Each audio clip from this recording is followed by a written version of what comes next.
Xogayaha difaaca Mareykanka ayaa sheegay in howlgallada ka socda Iiraan ay sababi doonaan khasaare naf iyo maalba leh. Isagoo shir jaraa'id ku qabtay Pentagon-ka, Pete Hegseth wuxuu sheegay in ciidamada Mareykanku ay wadaan duqeymo uu ku tilmaamay kuwo si qalliinka oo kale loo beegsanayo, isla markaana xoog iyo awood buuxda lagu fulinayo. Wuxuu intaasi ku daray in howlgalladan militari aysan isu rogi doonin dagaal daba dheeraada oo aan dhammaad lahayn. Waxa uu ugu yeeray dagaal aan dhammaad lahayn. Markii wax laga weydiiyey wararka sheegaya in 4 askari oo Mareykan ah ay ku dhinteen dagaalada, Hegseth wuxuu qiray arrintaasi, isagoo sheegay in howlgal noocan oo kale ahi aanu ka maarmi karin khasaare. Dhanka kale, wuxuu shacabka Iiraan ugu baaqay in ay ka faa'iidaystaan waxa uu ku tilmaamay fursad aan caadi ahayn, isagoo xiganaya hadallo uu horey u jeediyey Donald Trump. Wuxuuna sheegay in madaxweynuhu caddeeyay fariin uu u dirayo dadka reer Iiraan oo ah waqtigiinu waa hadda. Hegseth wuxuu sidoo kale fariin adag u diray hay-adaha ammaanka ee Iiraan, isagoo ugu digay in ay si feejignaan uga fiirsadaan tallaabo kasta ay qaadaan. Xogayaha difaacu wuxuu carabka ku adkeeyay in Mareykanku dabageli doono isla markaana dili doono cid kasta oo mas'uul ka ah dhimashada muwaadiniin Mareykan ah. Wuxuuna sheegay in Iiraan aan loo ogolaan karin in ay hesho hub nukliyar ah, isagoo ku eedeeyay Tehran in ay xoogga saarayso dhismaha awood militari oo caadi ah si ay ugu daboolato hamigeeda nukliyarka.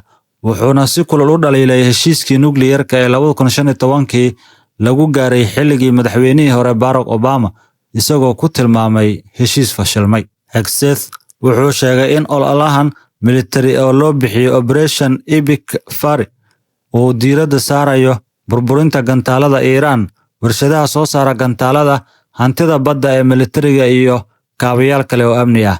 Dhanka kale, Badr al-Saif oo ah macallin ka tirsan jaamacadda Kuwait ayaa sheegay in hoggaanka Iiraan uu u arko dagaalkan mid jiritaan ah, taas oo sida uu sheegay sharaxaysa sababta ay u beegsanayaan dalalka Khaliijka. Wuxuu tilmaamay in faragelinta Iiraan ee arrimaha dalalka Khaliijka iyo adeegsiga kooxo wakiilo ay jireen tan iyo markii la aasaasay Jamhuuriyadda Islaamiga, balse marxaladdan ay ka duwan tahay kuwii hore. Waxaan gaarnay heer ay arrimaha sare u kaceen si aan horey loo arag, ayuu yidhi. Wuxuu intaasi ku daray in dalalka Khaliijka arrintan ay u arkaan ku xadgudub toos ah oo madaxbannaanidooda lagu xadgudbay, isla markaana aysan mar walba qaadi karin culayska cadaadiska iyo xakamaynta khilaafaadka sida horey loo samayn jiray. Ciidanka Israa'iil ayaa amar ku bixiyay in dadka degan 18 tuulo iyo magaalo oo ku yaala Lubnaan ay ka baxaan, iyagoo ku andacoonaya in halkaasi saldhigyo ay ku leeyihiin Xisbullah. Tallaabadan ayaa timid kadib markii Israa'iil ay duqeysay xaafadaha koonfureed ee Beirut iyo deegaano kale oo koonfurta Lubnaan ah, taas oo daba socotay weeraro Xisbullah ay ku qaaday Israa'iil si ay uga argudato dilka hogaamiyaha sare ee Iiraan. Tan iyo markii colaadda dib u qarxaday, duqeymaha Israa'iil ee Lubnaan ayaa lagu soo waramayaa in ay dileen in ka badan 30 qof oo ayna ku dhaawacmeen 149 kale. Dhanka nukliyarka, Zaydon Ali-Kanani oo bare ka ah jaamacadda Georgetown ee ku taala Qatar ayaa sheegay in Mareykanka iyo Israa'iil ay si dhab ah u og yihiin halka ay ku sugan yihiin keydadka nukliyarka ee Iiraan, balse arrintaasi aanu hadda u muuqan mid dagaalka hormuudka ah. Wuxuuna ku dooday in haddii Iiraan ay isku daydo in ay rarayso keydkaasi, ay taasi noqon lahayd tallaabo isdil ah, maadaama Iiraan ay muddo ku dadaalaysay in ay isu muujiso ciyaaryahan goboleed doonaya inuu aqbalo shuruudaha caalamiga ah si looga hortago in uraniumku u leexdo hub nukliyar ah. Wuxuu sidoo kale xusay in Iiraan aysan ku koobnayn weeraro ka dhan ah saldhigyada Mareykanka oo keliya, balse ay leedahay shabakad ballaaran oo kooxo wakiilo ah oo ku kala sugan Lubnaan, Ciraaq, Yemen iyo meelo kale. Taas, ayuu yidhi, waxay keeni kartaa in dagaalku uu sii fido haddii uu sii socdo. Dhanka kale, wasaaradda arrimaha dibadda ee Ruushka ayaa ku baaqday xabad joojin degdeg ah, iyadoo cambaaraysay weerarada lala beegsado goobaha rayidka meel kasta oo ay ka dhacaan. Ciidanka Mareykanka ayaa sidoo kale xaqiijiyay in tirada askarta dhimatay ee howlgalkan ay ku dhimatay gaarayso 4 askari kadib markii askari si daran u dhaawacmay u dhintay dhaawacaasi. Ugu dambeyn, madaxa hay-adda IAEA Rafael Gross ayaa sheegay in Mareykanka iyo Iiraan ay aqoonsan yihiin baahida loo qabo in wadahadal dib loo bilaabo islamarkaana hay-addu ay diyaar u tahay in ay gacan ka geysato haddii laga codsado, inkastoo xiriirka ay la leeyihiin Iiraan uu weli xadidan yahay. Mareykanka ayaa sheegay in saddex diyaaradood oo dagaal uu lahaa si qaldan oo ay u soo rideen ciidamada difaaca cirka ee Kuwait xilli ay socdeen weeraro cirka ah oo ay Iiraan fulinaysay maanta. Sida ay sheegeen saraakiisha militariga Mareykanka, 6 duuliye ee saarnaa diyaaradaha nooca F-15E Strike Eagle ayaa si nabad ah ugu booday diyaaradaha ka hor intaanu dhulka ku dhicin. Dhammaantood waa la badbaadiyey, xaaladoodana way degneed.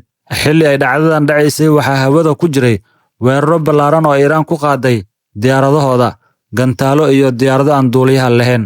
Telefishinka qaranka Iiraan ayaa ku dooday in Iiraan ay beegsatay mid ka mid ah diyaaradaha Mareykanka ee ku burburay Kuwait, balse faahfaahin dheeraad ah ma aysan bixinin. Qof goobjooga oo lagu magacaabo Axmed Al-Asar ayaa sheegay in qaraxyo xoogan laga maqlay iyadoo mid ka mid ah diyaaradaha cirka ka soo dhacaysay uu dab qabsaday. Isaga iyo ku dhawaad 10 kale ayaa goobta u cararay xilli uu mid ka mid ah duuliyaasha ku soo degayay baarshuud. Taliska dhexe ciidamada CENTCOM-ka ayaa sheegay in Kuwait ay qiratay in diyaaradahani si khaldan loo soo riday, taa oo qayb ka ah taageerada ay siinayso howlgalka dagaal ee Mareykanka uu ka wado Iiraan. Diyaaradaha dagaalka ciidanka ee Mareykanka ayaa si qalad ah u soo riday nidaamyada difaaca cirka ee Kuwait, ayaa lagu yiri bayaanka militariga. Kuwait way aqoonsan tahay dhacdadan. Waxaan ugu mahadcelinaynaa dadaalada iyo taageerada ciidamada difaaca ee Kuwait ay ka geysanayaan howlgalkan socda. Sababta rasmiga ah ee keentay khaladkan weli waa la baarayaa, sida la sheegay ama ay sheegeen mas'uuliyiinta Mareykanka, ayuu yiri.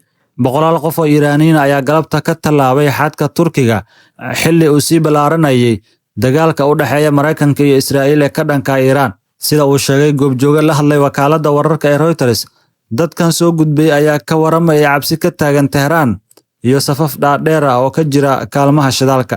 Subaxnimadii hore ee maanta, Turkiga wuxuu ku dhawaaqay in si kumeel gaar ah loo hakiyay isu socodka rakaabka maalinlaha ee 3 irdood ee xadka Turkiga iyo Iiraan, iyadoo Turkiga u ogolaanayo oo keliya muwaadiniintiisa iyo ajaanibta dalalka kale ka soo jeeda inay soo galaan. Dad safar ah ayaa Reuters u sheegay in qaar ka mid ah muwaadiniinta Iiraan laga hor istaagay in ay u gudbaan Turkiga.